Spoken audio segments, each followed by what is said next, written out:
There are many battles happening in Washington, D.C. these days, with the biggest over trade.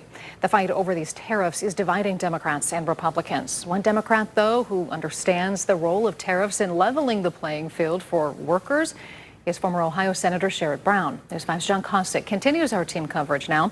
He spoke with Brown about what he's seeing from both sides in this fight.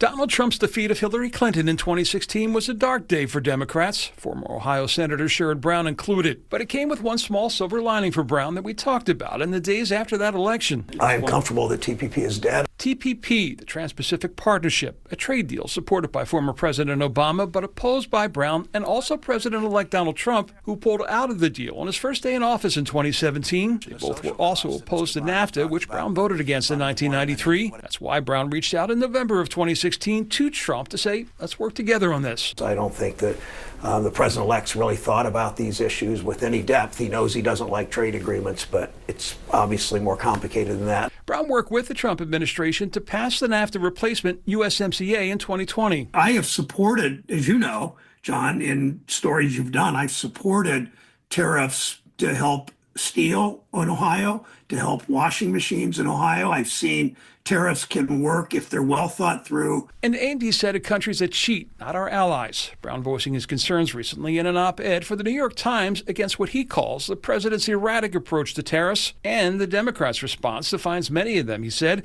siding with the Wall Street interests that brought us NAFTA and TPP. There is more than just the choice of reckless tariffs or the choice of neoliberal kind of trade policy. That, he argues, is building trade policy that gives the workers impacted a seat at the table and a say in the process. Where you first listen to workers and you act accordingly. You don't come up with a policy and then sell it to the workers. Something that's a focus of his newly formed Dignity of Work Institute. Brown remains the most recognizable Ohio Democrat and would be seen as a formidable candidate for either governor or Senate next year. Brown said he's ruling nothing out. Is there a timeline? Clearly, you know that, in this election cycle, this is around the time people jump in. Well, campaigns used to be shorter than they are now.